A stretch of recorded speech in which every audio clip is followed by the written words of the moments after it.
Welcome to the Vault Studios Fantasy Football Podcast, your one-stop shop for all fantasy football info. Here are your hosts. Welcome to the Vault Studio Fantasy Football Podcast. I am your host, Lewis Glover, and as always, I am joined by my guy over there in Perth, Corey Easley. How you doing, man? What's up, man? How are you? You know what? I'm stressed. I just realized I missed the waiver run for my guillotine league, so... we were just talking about this. It's 20 plus leagues, man. It's too much. It should be a full-time job in itself. Yeah, for sure. It was like 2:00 Perth time, and I was like, oh crap, I didn't do any of my waivers. And then I was like rushing through. So I think some of them go off at like 3. Like I didn't even get to the FF Down Under league or my fantasy leagues that I'm in. I went through Sleeper. I had like 12 leagues on there. I went through Yahoo. I had a couple on there. And then ESPN, I have like 4 on there. And then I was like, I think I'm done. And then I forgot. Got the email. Yeah, it is brutal. And they all go off at different times. I need a regular schedule. I need an intern. If anyone wants to be my waiver wire intern, please hit me up on Twitter at @FF_downunder. And we can... get a little bit of arrangement. You can work the waiver wire for me because, man, with these time zones as well, I'm losing the plot over here, man. No, it's all good. I mean, we're all in the same boat. I think we're over 2/3 of the way there on the fantasy season. So I think we're just kind of all wearing down or ramping up, getting ready for a playoff run. So some teams are going the other way, and other teams are gearing up for what they hope is a championship run. Yeah, for sure. And that's the benefit of being in a bunch of leagues. I got somewhere I'm, way out in front, some contenders, somewhere. Some others clawing my way for a playoff, and some other teams that are just absolute dead weight and a waste of time. Somehow I managed to do the waivers in those ones though. Unbelievable. But we got a big show. We got plenty to get towards headed into week 11. Let me remind you all that we are brought to you by Breaking Oz Memorabilia, bringing you some of the best authentic signed helmets and merchandise in Australia. Head on over to facebook.com/groups/Breaking Oz. If you're following along live on Twitter, on Facebook, welcome. Thank you for joining. You can see the bomb logo in the corner there. Very grateful to have them as the major sponsor of the Vault Studio. And they have just announced Series 7 of their break. They've got some incredible items going on in there, Corey. They've got Rob Gronkowski, Blaze, Speedflex, Drew Brees, Chrome F7. We've got Larry Fitz, Troy Polamalu, Bo Jackson, Calvin Johnson, Joe Montana, Ricky Williams, CMC, Raylers. You name it, it is in this break. This is absolutely loaded. I know you're going to be getting involved in there. I certainly am going to have a little taste of the action. Yeah, definitely. It's a great way to get your hands on some awesome sports memorabilia for fraction of the cost. So if you are into gambling or taking a punt, this is a nice way to do it and get a nice prize doing it as well.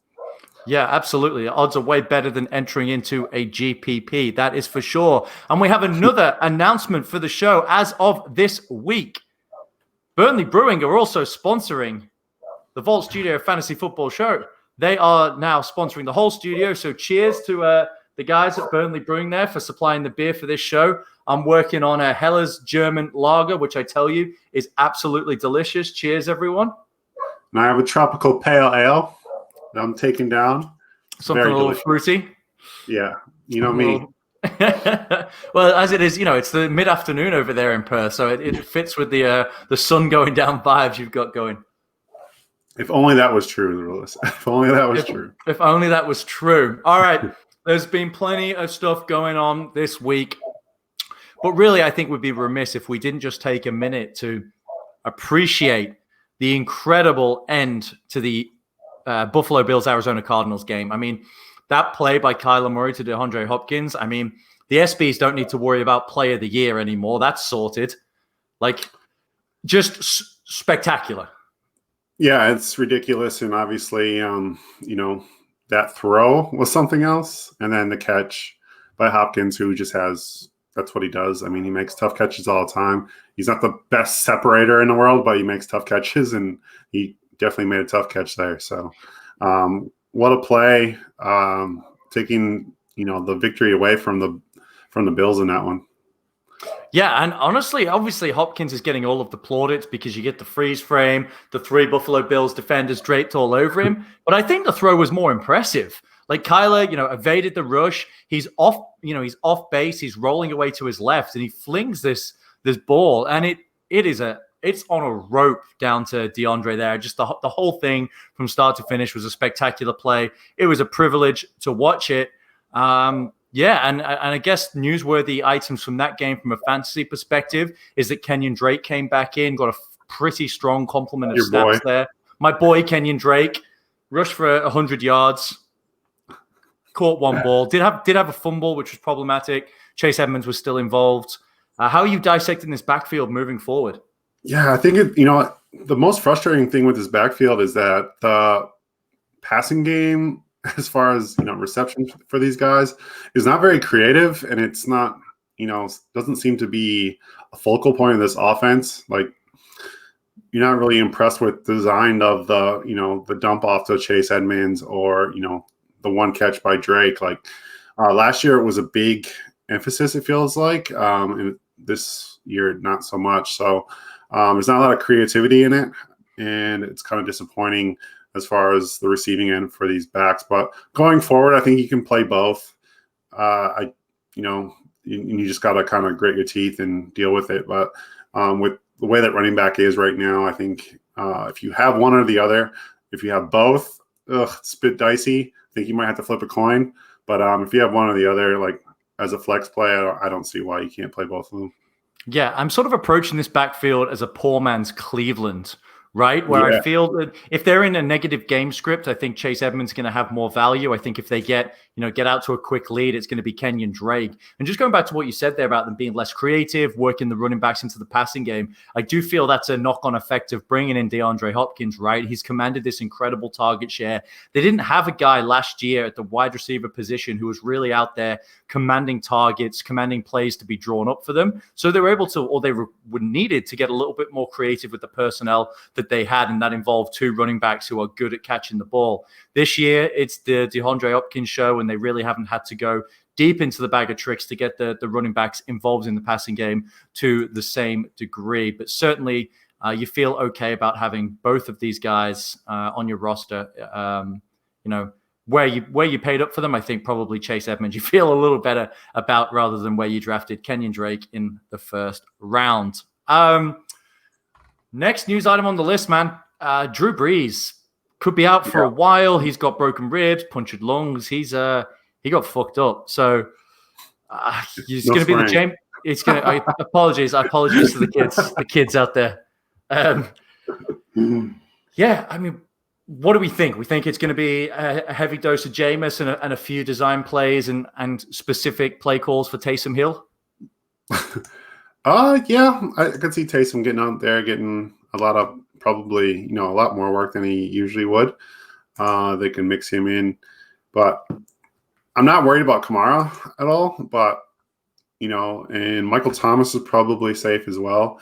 It'll just be interesting to see how Winston and his chemistry works with these guys. Like Michael Thomas is pretty much easy to throw to because he doesn't run like deep routes. He runs a lot of short stuff.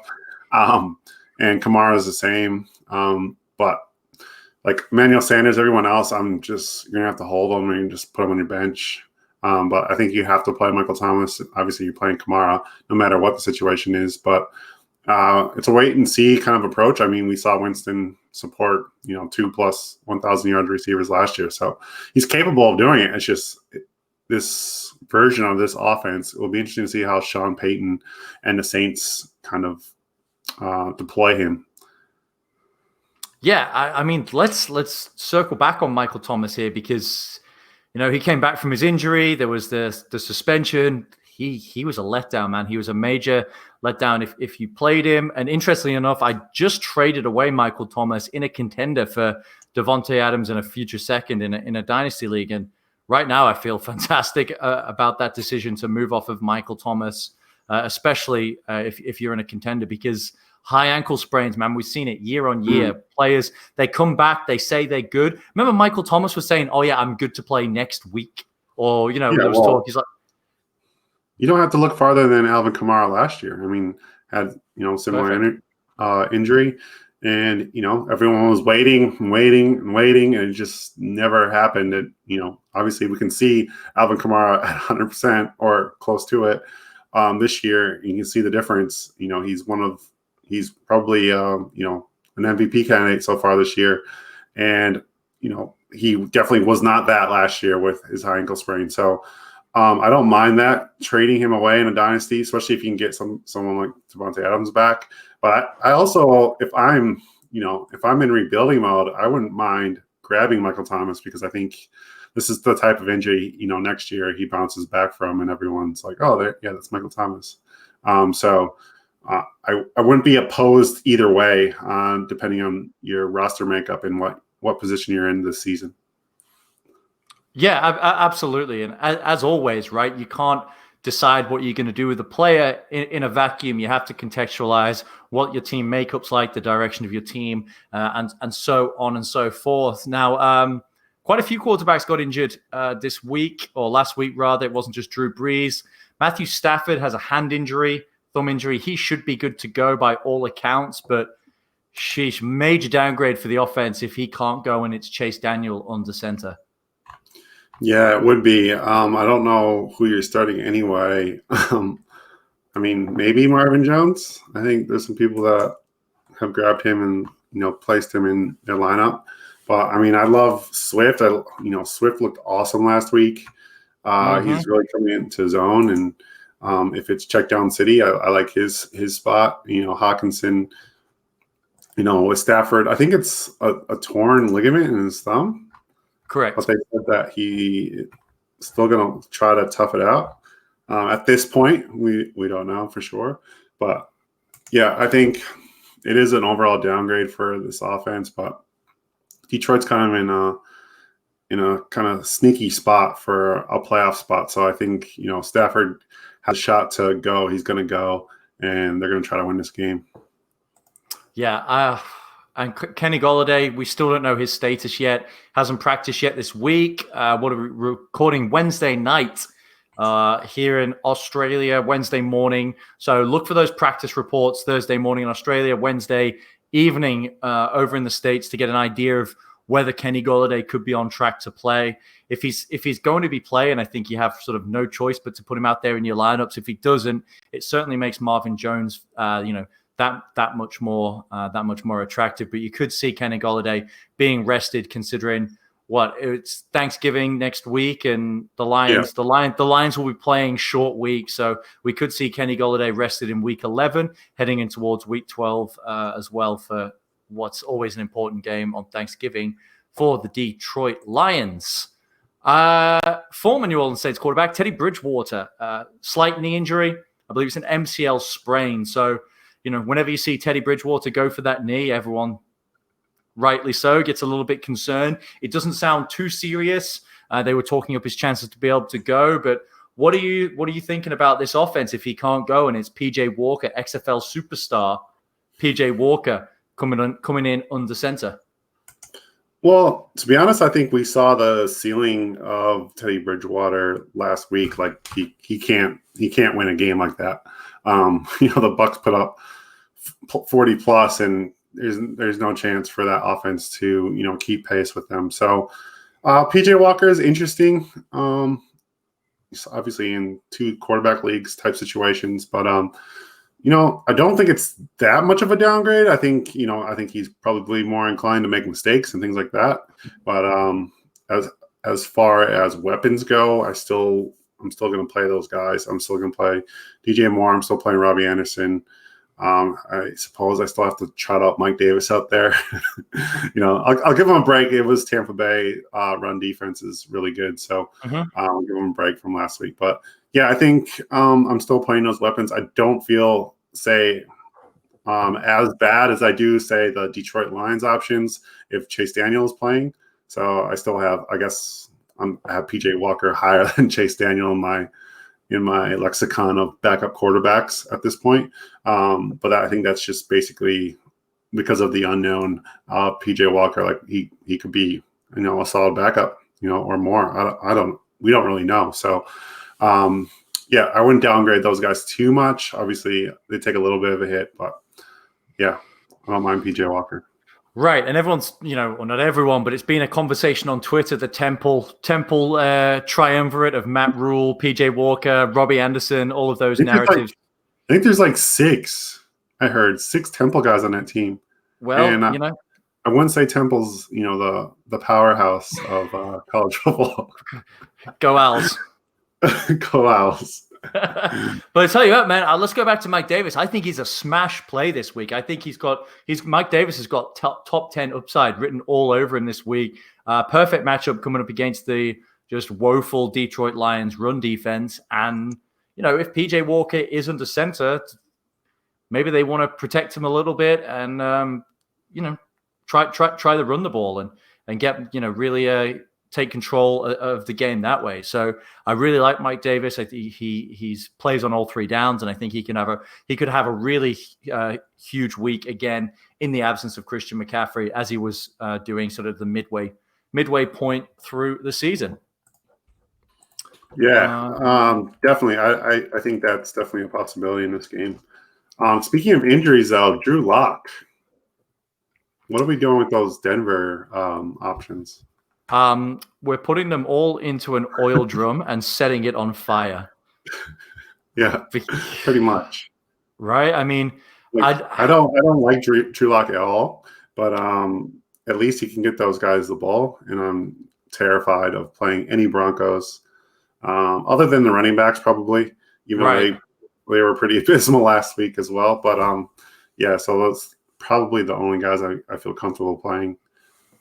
Because Judy and Hamlin were pickups lately. Like those guys were starting to go. So, do you remember the hype at the start of the season for what the Broncos offense could be?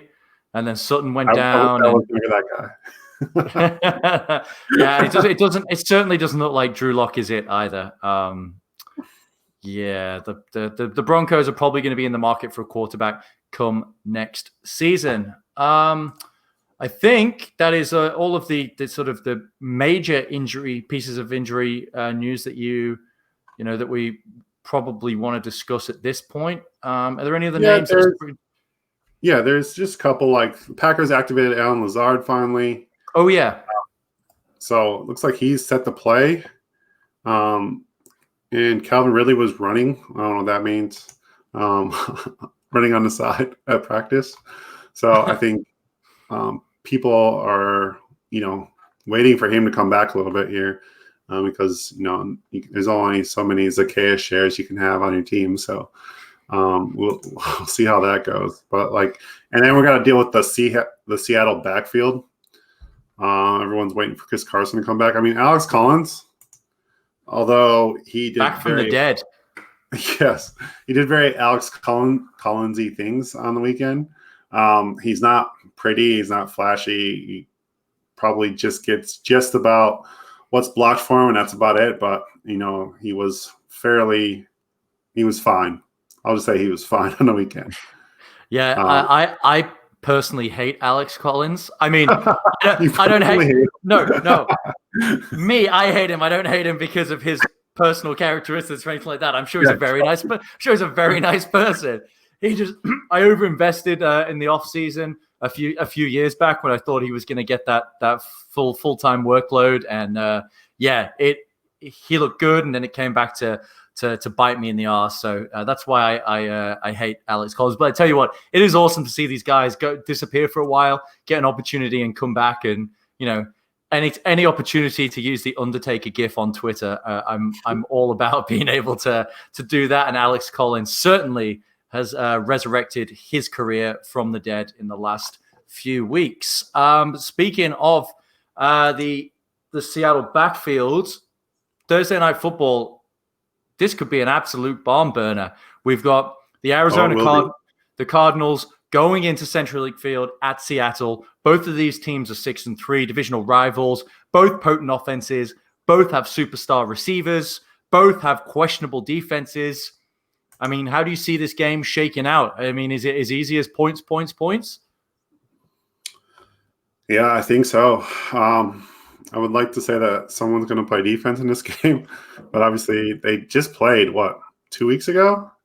3 weeks ago. Something like that. No, 2 weeks ago. 2 weeks ago. 25th of October. It was 37-34 in overtime. So these guys are going to go at each other. They're going to go at their necks. I think Seattle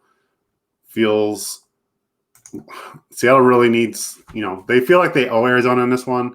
And they really need to get back on track here. That was probably Russell Wilson's worst game of his career. I'm just going to go ahead and say it.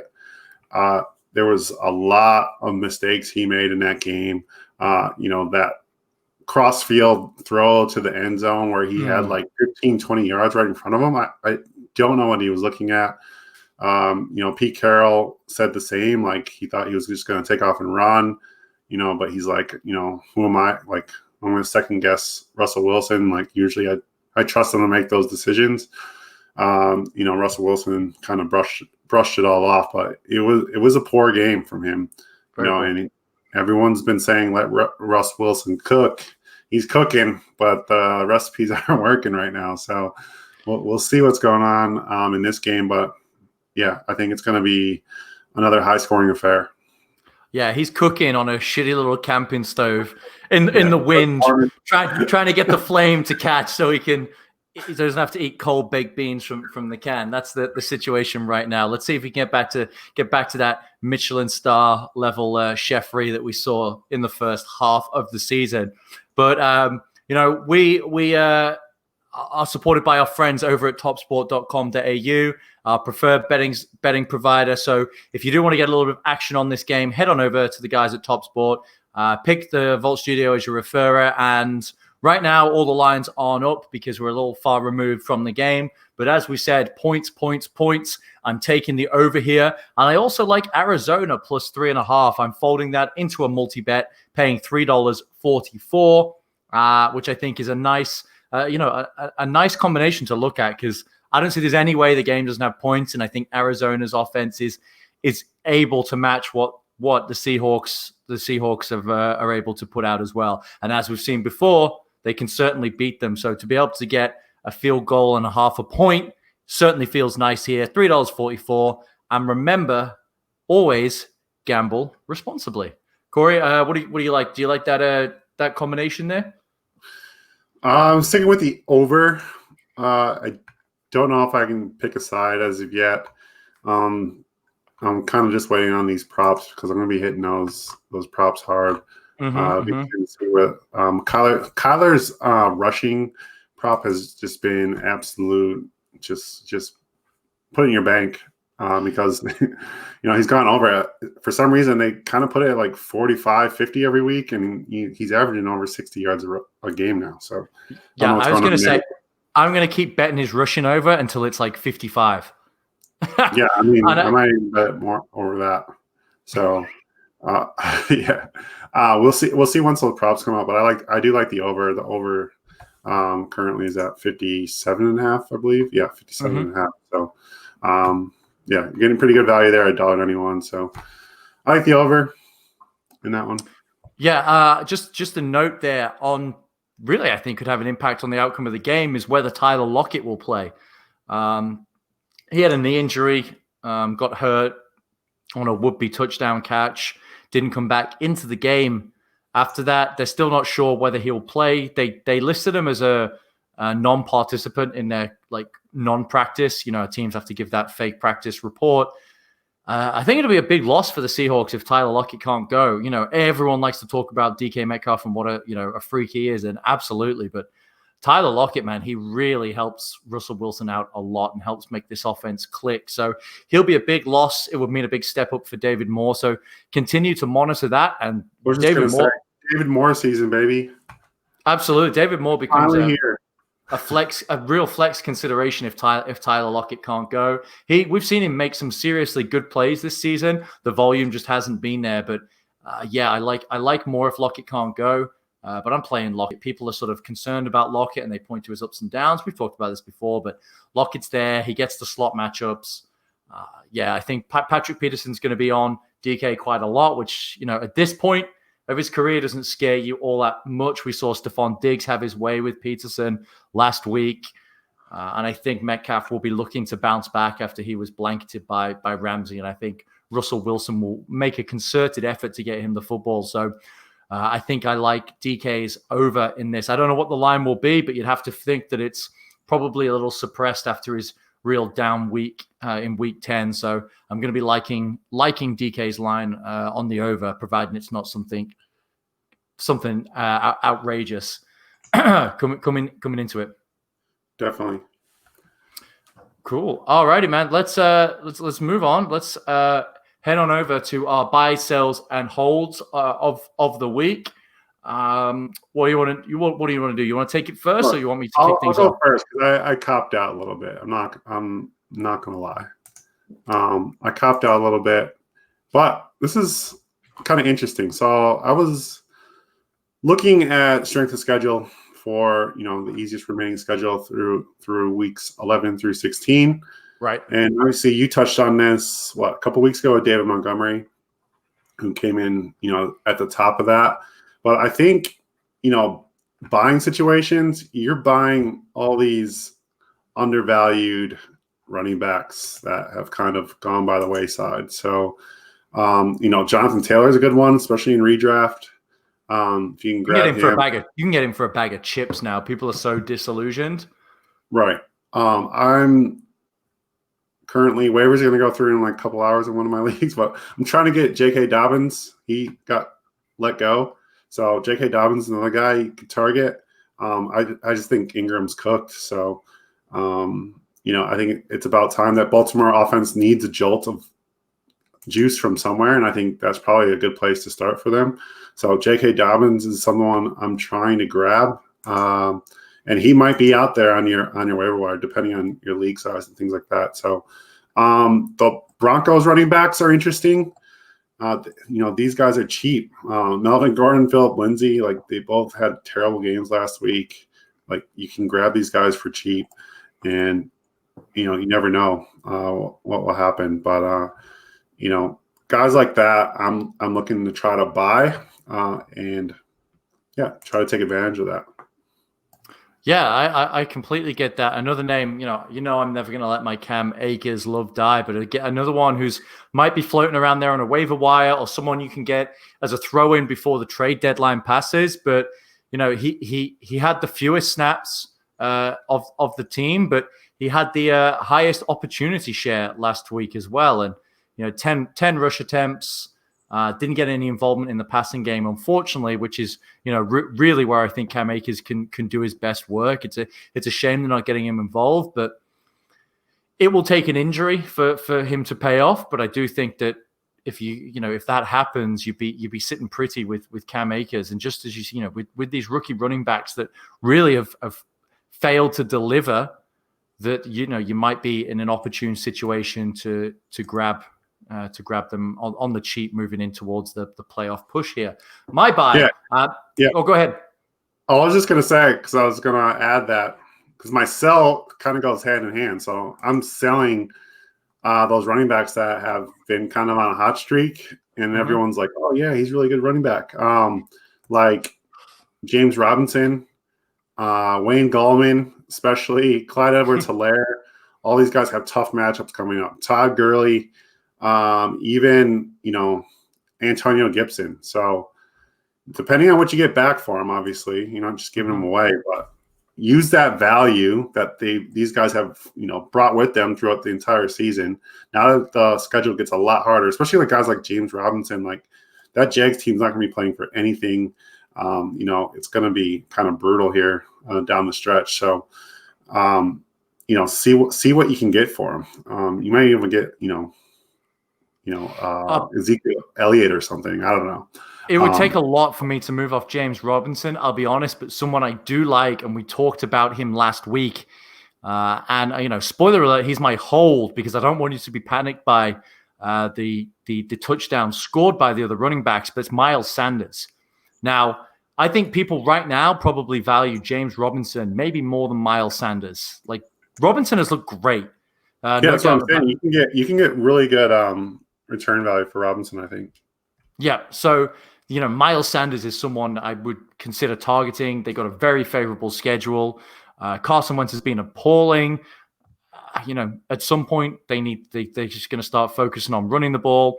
Don't let that goal line vulture from Corey Clement or that long run on a sort of busted play from Boston Scott deceive you. This is very much Miles Sanders' backfield. So I'm all for trying to acquire Miles Sanders if you can. Realistically, the person who has Miles Sanders drafted him in the first round and probably doesn't want to let him go. So it's difficult for me to categorize him as a buy. That's certainly why I have him in the hold section. But if you're moving off of a guy like James Robinson, who's the running back 2 on the season, something absurd. He had 2 touchdowns called back last week. You can, if you're setting up a trade well, you can paint James Robinson as the absolute bee's knees and go and get a haul for him. Maybe you can get him, 2 for 1 in a team that has maybe got a playoff position locked up, and you can sell them on getting that final piece for the playoffs, et cetera, et cetera. So depending on how your roster, always depends on how your roster works out.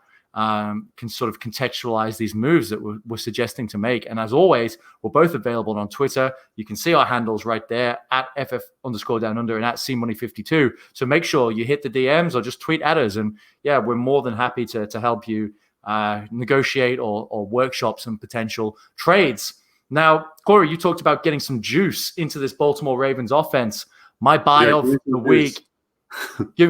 Look no further than, Hollywood Brown. Is there a more juicier, juice-filled player on that offense? I don't know. He's very slim, actually, so he's not actually all that juicy. But in terms of explosiveness, in terms of speed, Hollywood Brown is an absolute burner, and I like his matchup this week going up against the Tennessee Titans, who rank 25th in pass defense in Football Outsiders DVO metric. They've allowed the second most DraftKings points per game to opposing wide receivers.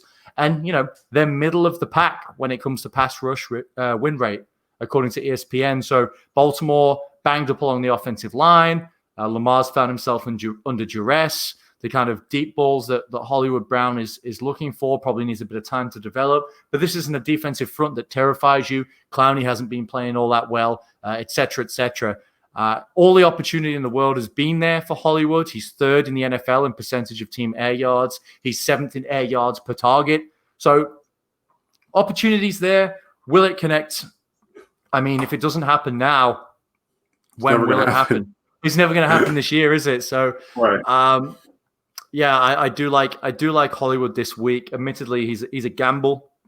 You're throwing in a flex and hoping for a blow up. You're throwing him into your tournament lineups in daily fantasy. But I think this could be the week for Hollywood, and I certainly hope it is. All right.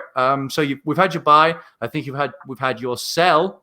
What have we got for your hold?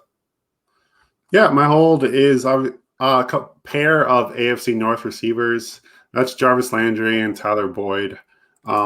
There's so much love for T. Higgins on Twitter right now. I think it is what it is at this point. And Landry played in terrible conditions again last week, but he's got a favorable schedule going forward. I think, right. They're not going to throw the ball 14 times every game or whatever they threw it this week. So stay the course with those guys, and they might just help you win a championship. So, don't get too panicked on those guys.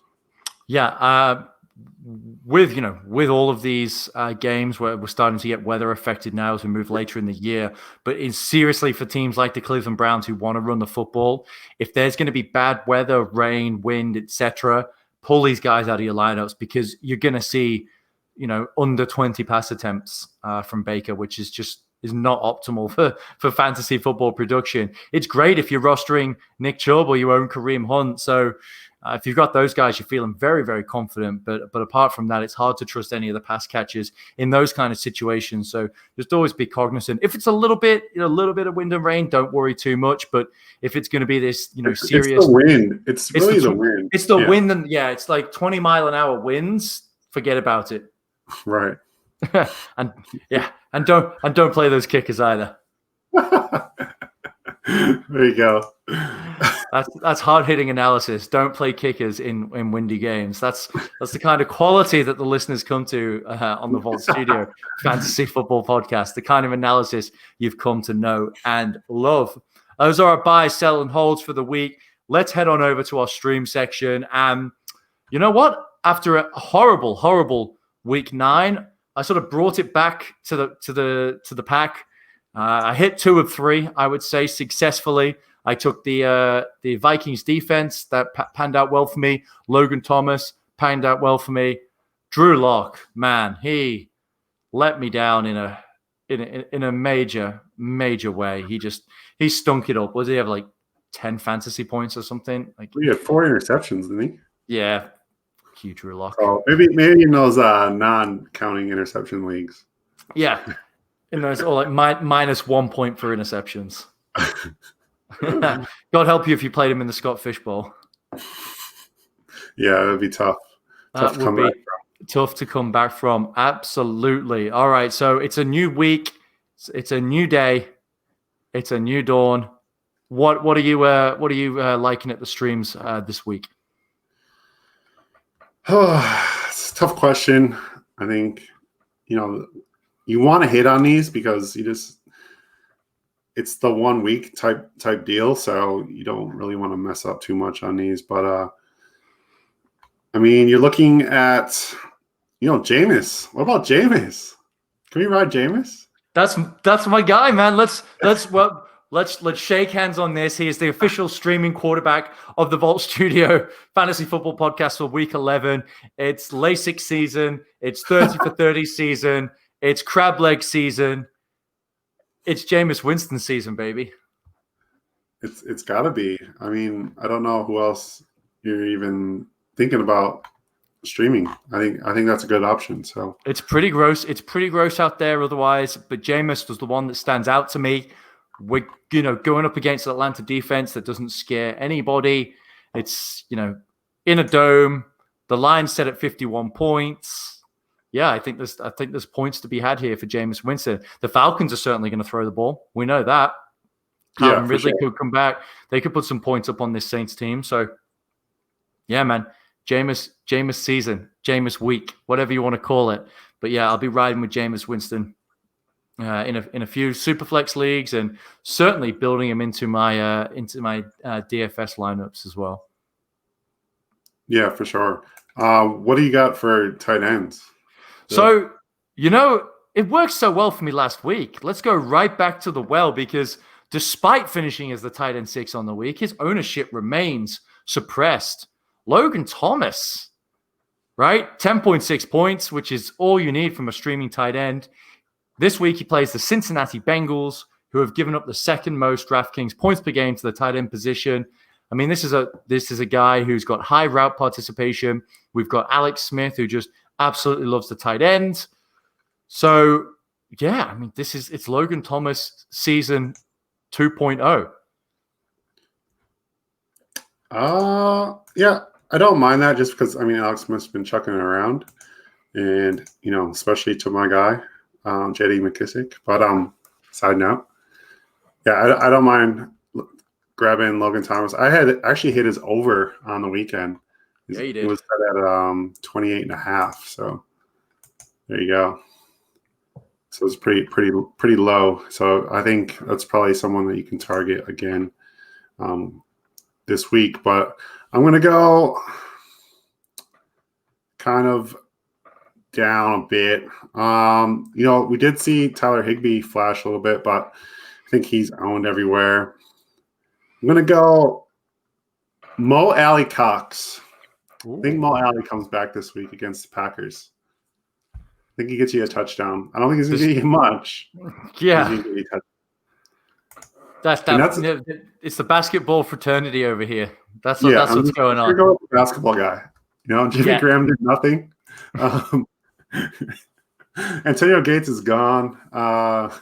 So it's Mo Alley or bust for me. All right, I got one more name to throw out there as well, depending on the status of Smith Jr. But Kyle Rudolph, I don't think is all that owned. He's got a beautiful matchup against Dallas. Kirk Cousins has been playing extremely well between Adam Thielen, Justin Jefferson, and Kyle Rudolph. That is a nice trio of players to target for this week, and certainly points to be had against the Dallas defense. Now, The streaming defense is under 30%, man. There is not a lot to like out there. There are some bad defenses.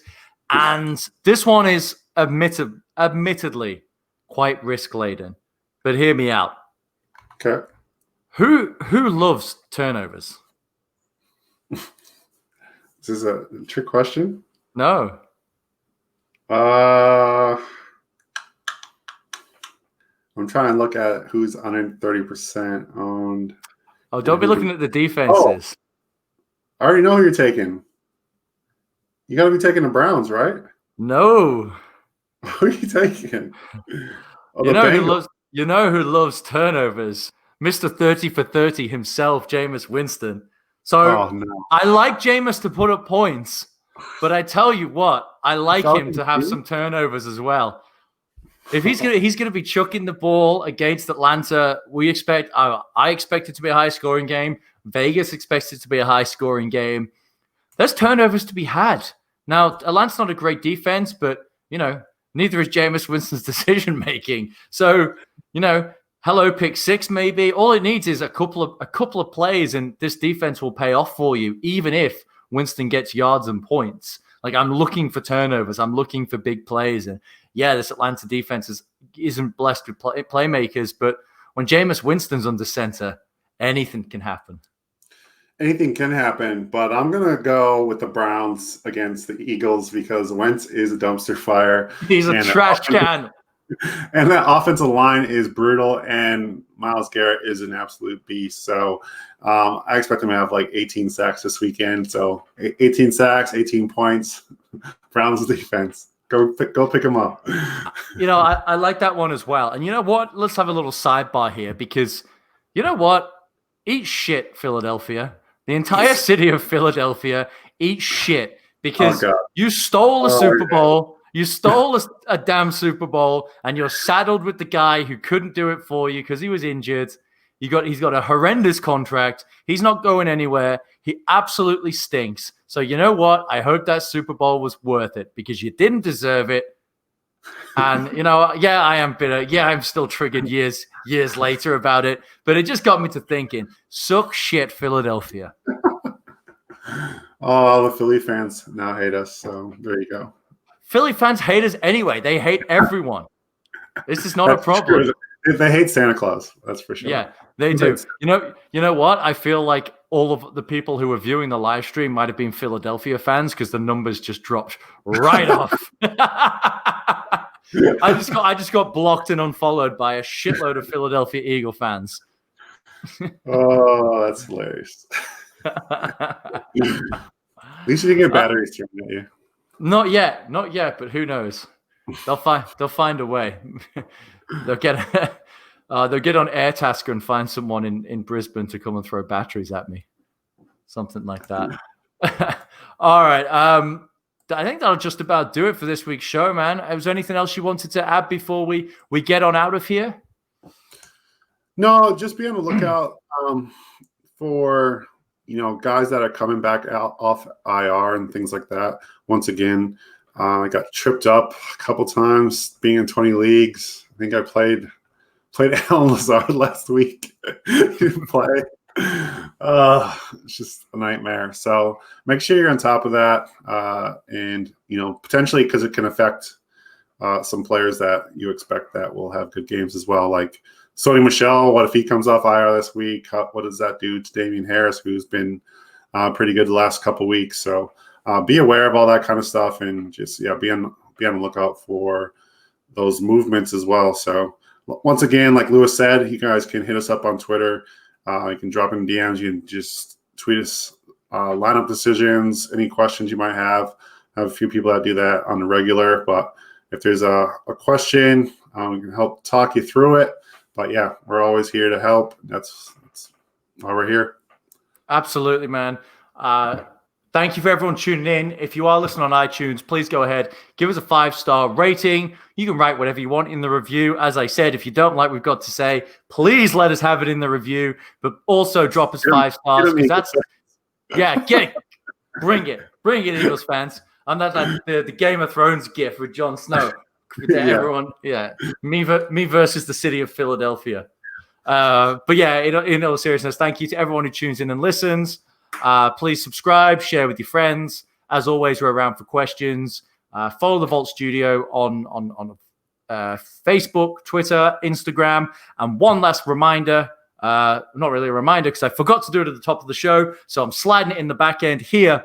Patreon.com/The Vault Studio. If you get in there at the $10 a month entry level, you will automatically each month go into a free break to win a helmet provided by Breaking Oz Memorabilia. There is not a better deal out there in the helmet break world. If there is, I challenge you to bring it to me. I will eat humble pie and say, I'm sorry, you found a better deal. But I truly do not believe there is one out there. So patreon.com/The Vault Studio. Subscribe, support the studio, and more importantly for yourself, get a tremendously good opportunity to win a helmet for as little as $10. So there is no better deal out there. But that'll do it for this week. For Corey at CMoney52, for producer JA back there pushing the buttons, and from me, Lewis at FF_Down Under. Have a great week, everyone, and best of luck with your matchups this week. Peace out, guys.